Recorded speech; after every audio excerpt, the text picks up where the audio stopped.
Bismillahirrahmanirrahim. Wassallallahu ala sayyidil mursalin wa ala alihi wa ashabihi ajma'in. Dalam organisasi kita mengenal adanya istilah stakeholders. Stakeholders adalah pihak-pihak yang mempunyai kepentingan dan pengaruh terhadap organisasi. Stakeholder dibagi menjadi dua, yaitu pihak dalam organisasi.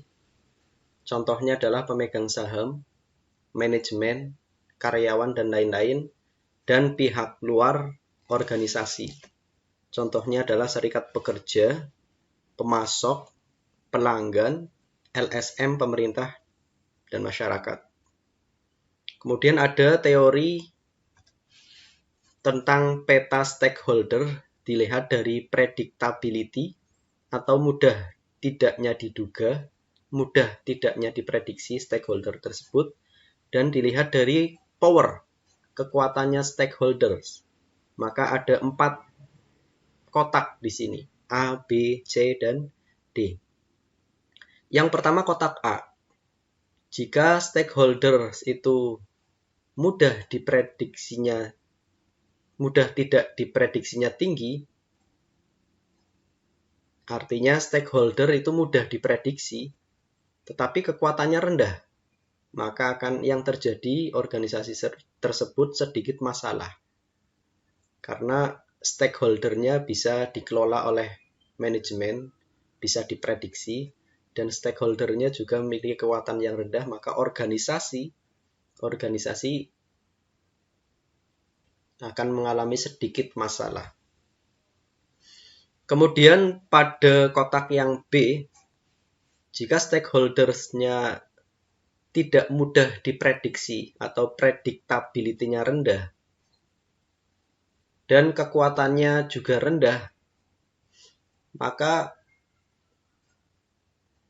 yang terjadi karena stakeholdernya tidak mudah diduga, yang terjadi adalah organisasi tersebut tak terduga. Perkembangannya, pergerakannya, arahnya, dan sebagainya itu tidak dapat diduga, tak terduga. Tetapi kekuatan stakeholdernya rendah, maka manajemen masih dapat mengelola. Jadi organisasi dapat dikelola dengan baik. Kemudian pada peta C, kita lihat jika predictability-nya tinggi, stakeholdernya mudah diprediksi, dan kekuatannya juga tinggi, maka yang terjadi di organisasi tersebut memiliki kekuatan, kuat organisasinya, dan dapat diduga. Manajemen dapat menduga arah pengembangan pergerakan organisasi. Dan kotak yang 4 yang D, jika predictability-nya rendah, kemudian power-nya tinggi, maka yang terjadi adalah organisasi tersebut mengalami peluang dan ancaman. Memiliki peluang dan mengalami ancaman. Banyak sekali riset-riset, baik skripsi, tesis, maupun disertasi yang memetakan organisasi-organisasi, dikumpulkan, kemudian dipetakan. Misalkan dari 50 organisasi, yang mengelompok di A ada berapa, yang mengelompok di B ada berapa, yang mengelompok di C ada berapa, yang mengelompok D ada berapa.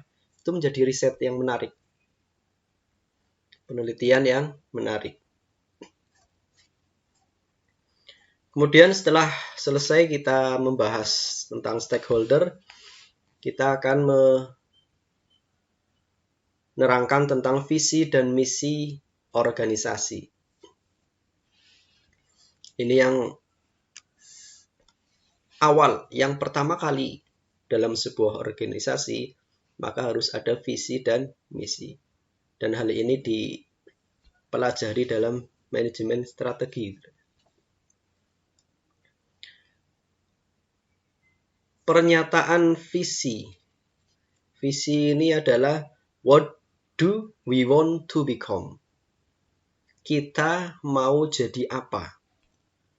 Kalau dulu waktu kita kecil dikenal dengan cita-cita.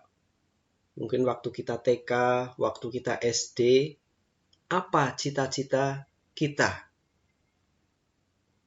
Dan yang disebut dengan cita-cita itu ya 20 tahun yang akan datang, 25 yang akan datang.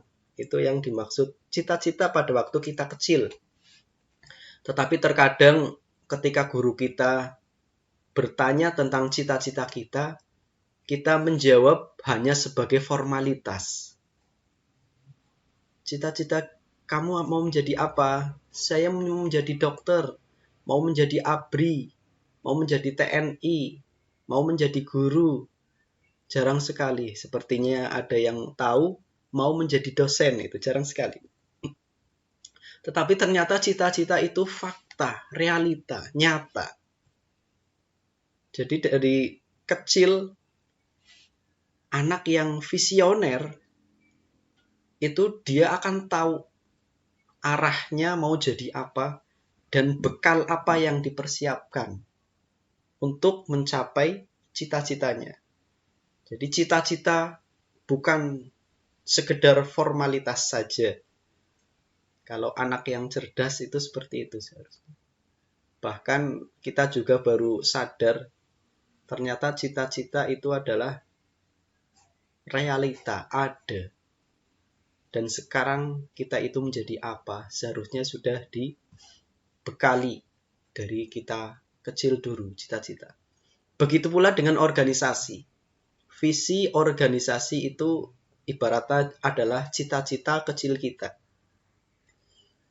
Kita mau jadi apa? What do we want to become? 10 tahun ke depan, 15 tahun ke depan, 20 tahun ke depan, organisasi kita itu akan menjadi apa? Itulah visi. A vision is a realistic. Visi itu harus realistik, kredibel, harus dapat dipercaya, attractive future for your organization. Jadi masa depan yang menarik untuk organisasi kita. Itulah visi. Cita-cita organisasi.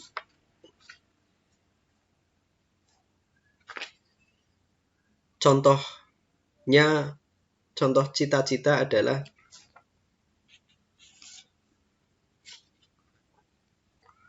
menjadi pusat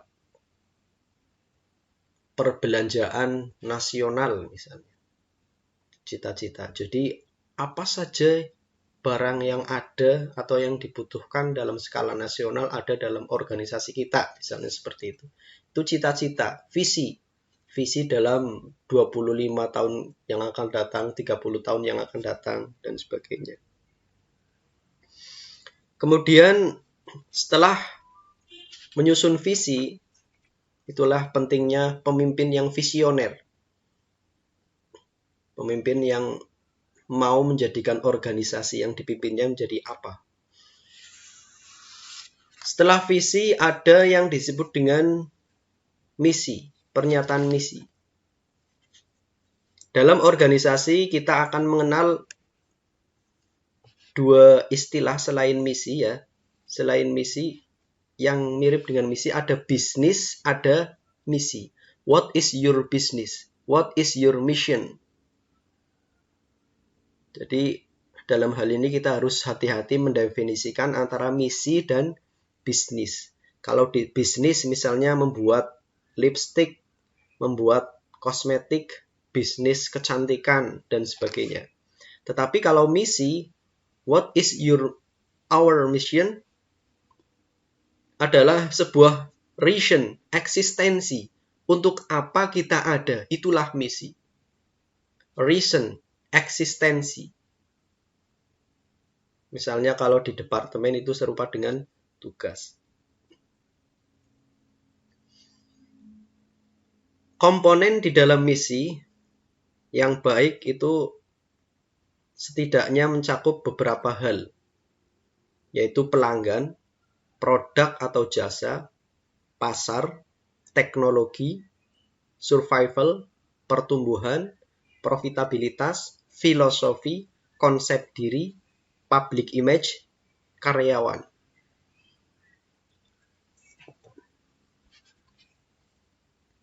Misalkan ada sebuah misi melayani pelanggan sepenuh hati. Ini misi yang masih tanda tanya.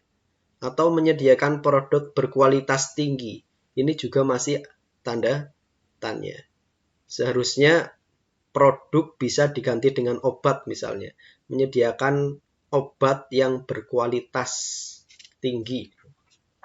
Jadi misi juga harus jelas. Sedangkan komponen pernyataan visi adalah definisi organisasi dan aspirasinya terbatas untuk menghindari venture dan cukup luas untuk pertumbuhan kreatif. Berbeda nyata dengan organisasi lainnya sebagai framework evaluasi aktivitas saat ini dan aktivitas prospektif. Jelas dan dimengerti oleh seluruh organisasi. Itu vision. Visi. Banyak sekali organisasi-organisasi, misalnya adalah perusahaan terbatas atau PT, yang mengalami transformasi visi dan misi. Contohnya adalah PT Bogasari Flour Mills. Dulu awalnya PT Bogasari visinya itu hanya maklon, pabrik penggilingan gandum, penggilingan padi dan sebagainya. Jadi visi PT Bogasari saat itu hanya menghasilkan tepung saja, pabrik tepung. Kemudian dalam perjalanannya melakukan pemasaran, pengembangan produk, kemitraan, pengembangan SDM, dan reorganisasi, PT Bogasari kemudian menjadi visi dan misinya berubah menjadi pangan. Dari maklon menjadi pangan. Dari bahan setengah jadi, misalnya tepung, kemudian mulai membuat bahan jadi. Jadi memproduksi pangan, makanan yang siap dibeli oleh konsumen. Kemudian selain PT Bogasari juga Indosat juga mengalami transformasi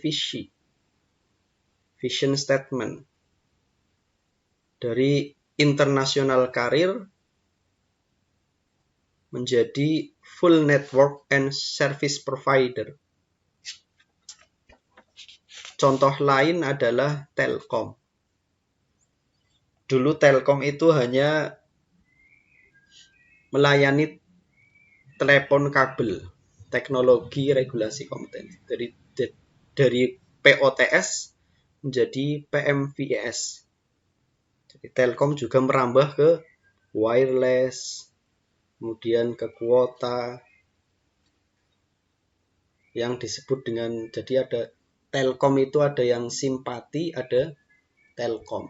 Simpati itu yang bergerak dalam bidang ponsel dan sebagainya. Kemudian ada lagi PT Pelni Pelayaran Indonesia, dari integrated transportation menjadi total logistik. Kalau ini terbalik malah pembalanya. Awalnya adalah mengintegrasikan transportasi, kemudian PT Pelni total logistik. Fokus kepada logistik. Kemudian di organisasi ada yang kita kenal sebagai kompetensi inti. Kompetensi inti adalah orang, bukan aset. Kemudian akumulasi learning, pembelajaran, keterampilan, ilmu, sains, penguasaan teknologi, kumpulan, bukan individu, unik dalam persaingan, memberikan value pada konsumen, dan keanekaragaman produk. Ini kompetensi inti. Jadi definisi kompetensi inti ini secara diintegrasikan. Jadi kalau kita lihat ciri-ciri kompetensi ini, maka kompetensi ini adalah intangible resource. Kompetensi organisasi adalah sumber daya yang intangible. Misalkan kapabilitas berdasarkan aset regulatori, hak cipta, kontrak, lisensi, rahasia dagang, paten, dan seterusnya. Kemudian kalau posisional, reputasi, jejaring organisasi, konfigurasi rantai nilai, dan sebagainya. Sumber daya yang intangible berdasarkan kapabilitas kompetensi. Yang fungsional, contohnya adalah pengetahuan karyawan, pengetahuan tentang pemasok, distributor, dan seterusnya. Yang kultural, sikap, kepercayaan, nilai-nilai, kemampuan, dan sebagainya. Ini semuanya adalah sumber daya yang intangible. Dan kecenderungan organisasi, sumber daya yang intangible itu lebih dominan daripada sumber daya yang tangible. Dulu, sumber daya yang tangible yang dapat dilihat itu lebih dominan daripada sumber daya yang intangible yang tak terlihat. Dulu pola pikir para pemimpin-pemimpin organisasi, para stakeholder, kemudian sumber daya manusianya itu mindsetnya sumber daya yang terlihat itu lebih dominan daripada sumber daya yang tidak terlihat. Kemudian ada ilmuwan yang mencetuskan atau membuat konsep yang sebaliknya, yaitu Fargo dan Luce. Awalnya mengenalkan konsep evolving to a new dominant logic for marketing. Jadi konsep logika dominan baru. Dia mengembangkan konsep logika dominan baru dalam sebuah organisasi. Dalam hal ini khususnya marketing yang publish di Journal of Marketing, diterbitkan oleh American Marketing Association tahun 2004. Kemudian Fargo dan Luce menyatakan teori yang ditemukannya di Jurnal Marketing Theory. Teori yang ditemukannya adalah Service Dominant Logic. Service Dominant Logic ini diantara pemikirannya adalah sumber daya yang intangible itu lebih dominan daripada sumber daya yang tangible. Jadi teori ini menggeser produk dominan logic, menggeser pola pikir yang lama, produk dominan logic menjadi service dominan logic. Intangible resource lebih dominan daripada tangible resource. Dan service dominan logic ini sudah masuk dalam 31 teori organisasi. Ada 31 teori organisasi, di antaranya adalah service dominant logic yang digagas dari tahun 2004. Artinya teori ini termasuk middle rank teori. Teori yang baru yang menggeser pola pikir konsep-konsep lama ini. Service dominant logic yang dikembangkan Fargo dan Luce tahun 2004. Kemudian publish teorinya secara resmi di Marketing Theory tahun 2006 tadi. Yang diantara pemikiran barunya adalah service itu lebih dominan daripada produk. Hal-hal yang intangible resource itu lebih dominan daripada tangible resource. Itu yang kita maksud sebagai kompetensi inti adalah sumber daya yang intangible. Contoh-contoh kompetensi inti. Misalnya adalah perusahaan Sony, kompetensi intinya adalah miniaturisasi. Manfaatnya pocketability. Kemudian ada FedEx, manajemen logistik, Federal Express, manfaatnya adalah paket tepat waktu. Kemudian perusahaan besar Walmart, kompetensi intinya adalah manajemen logistik, manfaatnya adalah choice, availability, price. Kemudian waktu itu ada Motorola, komunikasi tanpa kabel. Komunikasi tanpa kabel yang pertama ini Motorola. Manfaatnya komunikasi tak terbatas. Kemudian ada British Airways. Ini perusahaan-perusahaan yang agak lama ini ya. Kompetensi intinya adalah manajemen armada, layanan kabin, sistem pemesanan tempat. Manfaatnya adalah pelayanan penumpang yang memuaskan. Kemudian Honda, kompetensi intinya adalah engine, power station. Manfaatnya adalah kendaraan tangguh dengan mesin kecil. Canon, kompetensi intinya adalah imaging, pencetakan elektronik. Manfaatnya adalah fotokopi ukuran kecil, printer laser.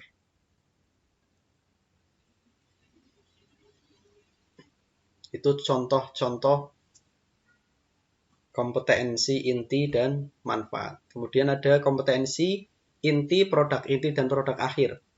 Contohnya adalah Federal Express atau Honda atau Canon. Canon, kompetensi intinya adalah optics, imaging, microprocessor. Produk intinya mesin fotokopi, mesin printer laser. Produk akhirnya fotokopi dan laser printer. Kemudian Honda, kompetensi intinya adalah powertrain atau engine. Produk intinya engine motor, engine mobil, kemudian engine chainsaw, dan engine kapal. Produk akhirnya motor, mobil, chainsaw, dan kapal. Itulah yang